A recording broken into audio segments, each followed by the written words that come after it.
I started the divorce because I saw that a spouse who was financially struggling wasn't valuable to me.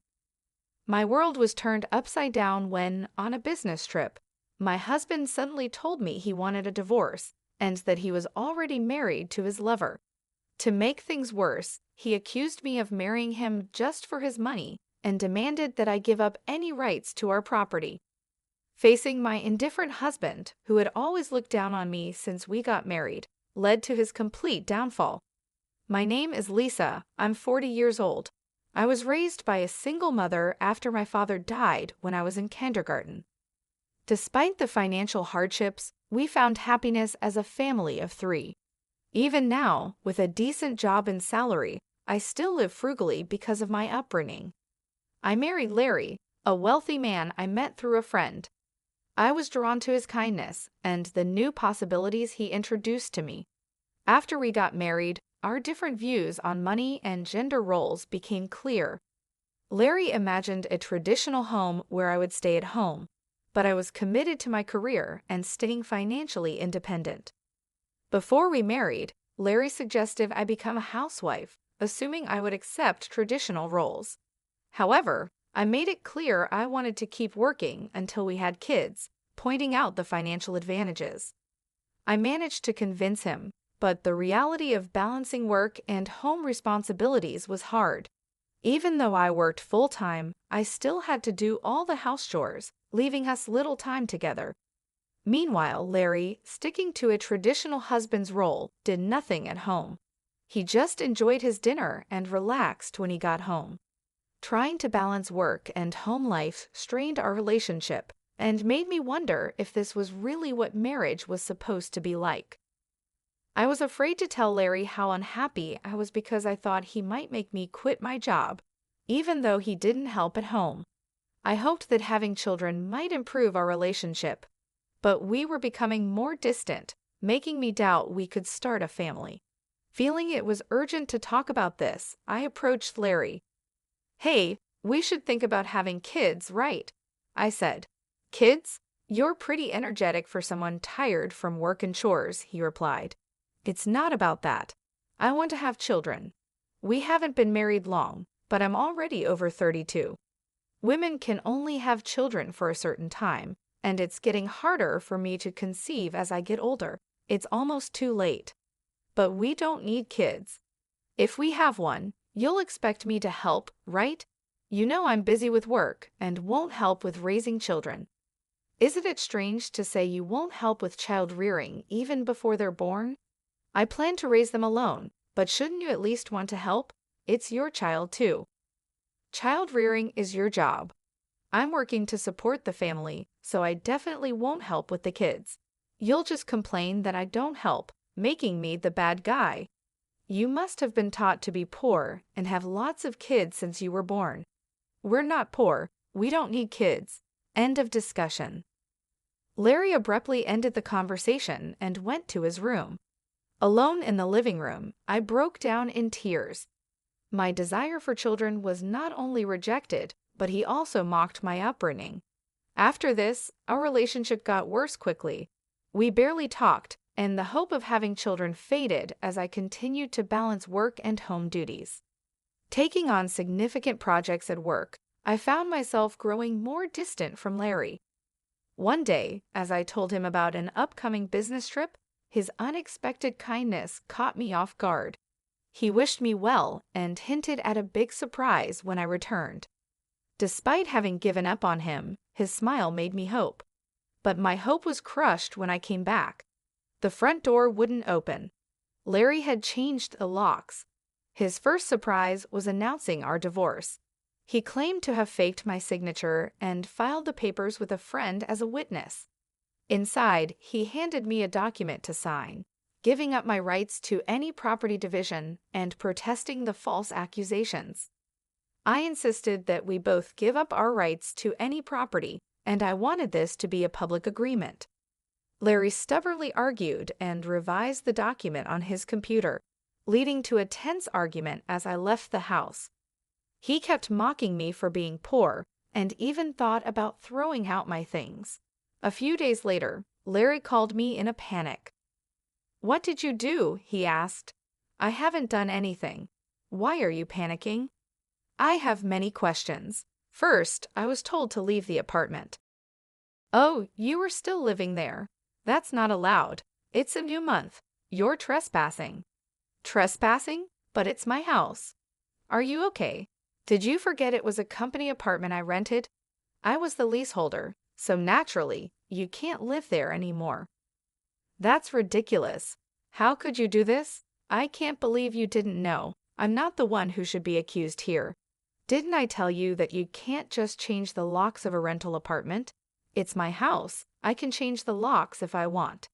Didn't you listen? It was my lease.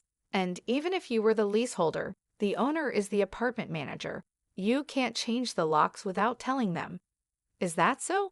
Also, I ended the lease while you changed the locks. I was allowed to live there until this month. I was planning to return, but now you've unlawfully altered someone else's property, which could be criminal damage. Wait, why did you end it so early? Criminal damage? Is that why the police are at the front door now? I'm too scared to open it. Don't worry, it's probably not for trespassing or criminal damage. It's better to talk to them. Why do I know about the police? Because I reported you for filing the divorce papers yourself. It looks like you've committed crimes like forgery and fraudulent use of a document. Divorce papers can be filed by one person, but only with mutual agreement and personal signatures. Since you forged my signature and the witness, it's clearly a crime. Larry seemed unaware of his guilt. So the divorce papers you submitted are invalid, and your marriage with Laura can't happen either. How do you know about Laura? Did you think I knew nothing? I hired a private detective agency to investigate your affair with Laura. It was a busy time at work, and coordinating with the agency was tough. Plus, you even held a grand wedding ceremony. While I was supposedly on a business trip, I actually took time off work to do some research and prepare documents because I knew about Larry bringing Laura home. It would have been impossible to gather this evidence while working. After I told Larry everything, he was speechless and seemed quite upset, even over the phone. Then he pleaded with me, "Please don't tell Laura I'm divorced." Why would I? There's no such fact to tell. Really, thank you. Are you misunderstanding something? When did you become divorced? That fake divorce paper is invalid, remember? So legally, you're still my husband, not divorced. What? So since you cheated while still legally my husband, Laura needs to pay compensation. I sent the demand for compensation to her house yesterday by express delivery. She didn't know you were married, right? Then I can't withdraw the claim at this point. I knew Laura believed Larry was single, but I deliberately sent the compensation demand. Laura hasn't contacted me yet, so maybe she hasn't received the letter. It should arrive soon. Should you be on the phone with me when you also have to deal with the police? You're busy. I'll ignore the police. I won't be arrested. I'm going to Laura's house now to get the letter back before she or her family can accept it. He then hung up and probably went straight to Laura's house to wait for the postman at the front door. I knew it would be futile because the letter was sent as registered mail to Laura only. Even if he waited for the postman, he couldn't receive it. A few hours later, a disheartened Larry called me. According to him, there was an incident when the postman arrived. Finally, I'll take that envelope. Who are you? You don't live here, right? I'm practically a resident here since I'm married. I have the right to receive the mail. I see, but I can't give you this envelope. It's registered mail for Laura only. What? Give it to me? Absolutely not. If you're so eager, ask Laura for permission. What's going on here? Oh, Larry, what's all this noise? Laura, this is registered mail for you. This man insisted on taking it. Sorry for the disturbance. What's this? A demand for compensation? Larry, you were married? What's going on here? Sorry, it's just, she's an ex-wife from a long time ago. I was embarrassed to say I'm divorced. I'm sorry for keeping it a secret, but isn't it strange? We haven't been dating long, and suddenly there's a demand for compensation. If you were divorced before we started dating, there shouldn't be any problem, right? Well, my ex-wife is crazy. Maybe she's demanding compensation out of spite because I got married. That was the excuse he gave, but his lie was soon exposed. The envelope included a letter I wrote along with my contact information, so Laura called me directly. During that call, I told her about the affair, the invalid divorce, and that they had a wedding ceremony while he was still married to me. Although they had a wedding ceremony, they hadn't submitted the marriage registration yet. Larry wanted to submit it on April Fool's Day, so it was still pending. He probably delayed submitting the marriage registration because he was unsure whether the divorce was finalized. After being exposed, Larry left Laura's house and shamelessly contacted me again. I still had something to tell him, so we agreed to meet at a nearby cafe. As soon as I arrived, Larry said, "Lisa, please withdraw the compensation claim. Let's pretend we've been separated for a long time and officially divorced now. I can apologize to Laura for being secretly divorced and maybe cover it up. Do you think I'm desperate to stay married to you? I was going to file for divorce anyway, but since you cheated, you'll pay compensation." Just trying to extort money from me, huh? Typical of the poor. You have such a poor heart, he said. You're talking nonsense. Depending on my answer, everything can change. There's still an option where we don't divorce if I say no. You can't reject it, meaning you can't marry Laura and your marital status will be exposed. Fine, I'll pay the compensation. Just divorce me now. Sign here. Then, about property division. Property division?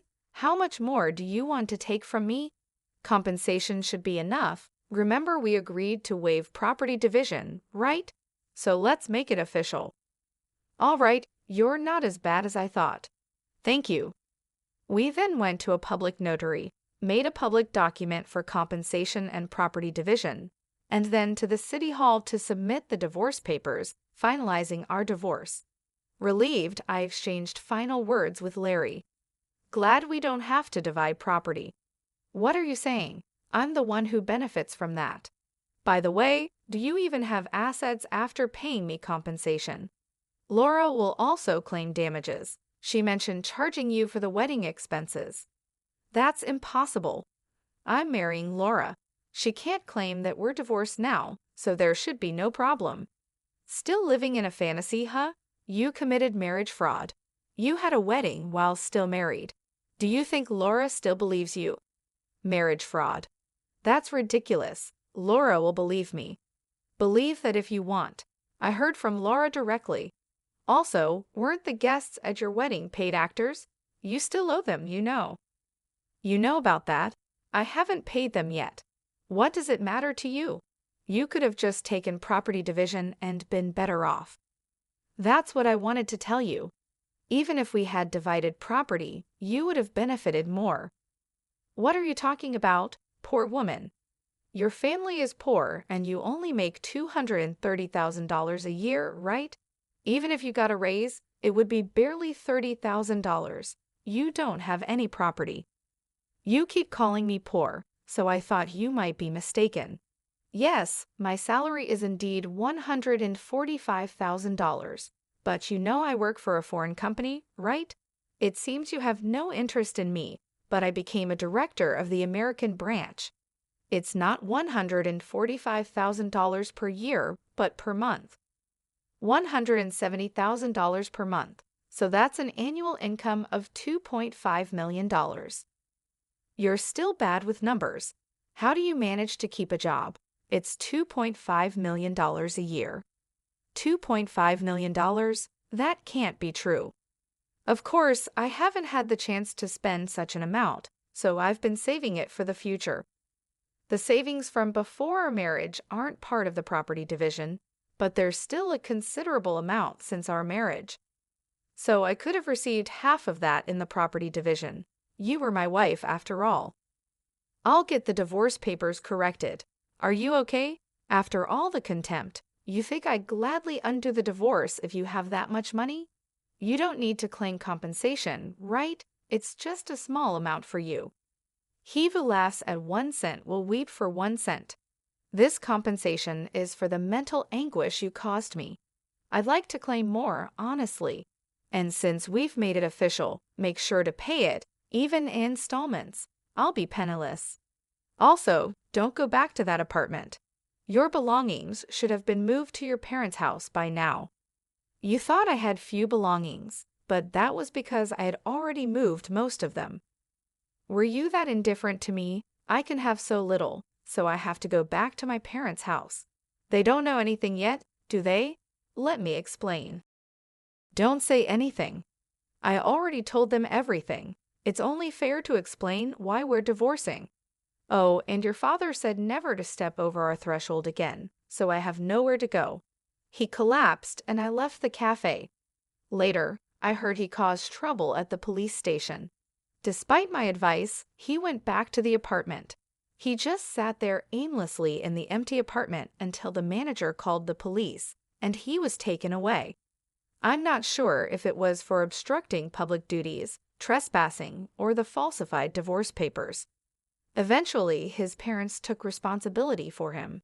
After talking with me and learning about Laura, they decided that apologizing and paying damages to Laura's family came first. They went to Laura's house to apologize, kneeling in front of her family. They settled everything without pressing charges for marriage fraud, even paying for the wedding expenses.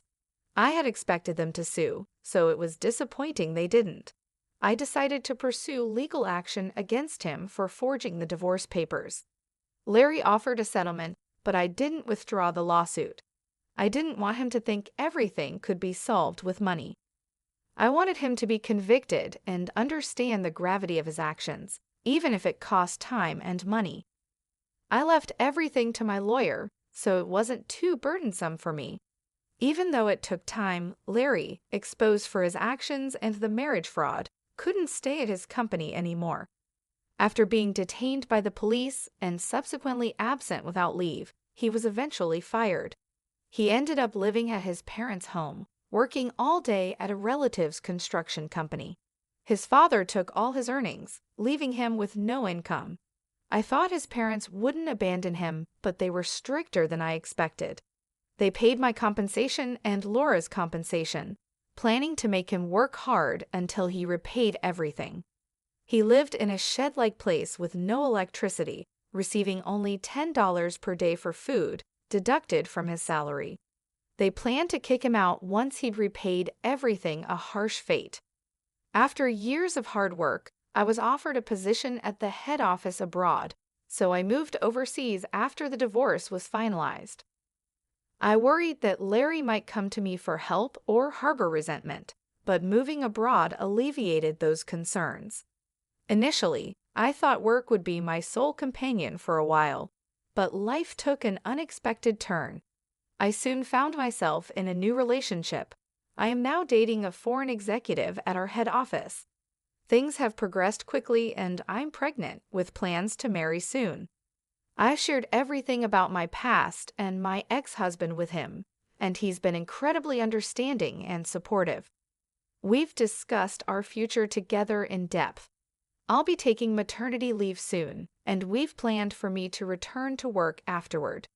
He's enthusiastic about taking paternity leave and embracing the role of an active co-parent, which showcases a refreshing cultural perspective compared to what I experienced previously. My past experiences with my ex-husband were challenging, but now I finally feel like I'm on the path to true happiness. I am gaining confidence each day and moving closer to building the happy family I've always dreamed of. The journey here taught me a lot about resilience and the complexity of relationships. Many people endure suffering due to selfish partners, and while divorce isn't always the preferred solution, enduring in silence is certainly not a virtue. It's crucial to recognize that open and honest discussions can pave the way to meaningful resolutions. In some cases, divorce turns out to be a necessary decision for personal growth and well-being. This chapter of my life has reinforced that belief, helping me move forward with a new sense of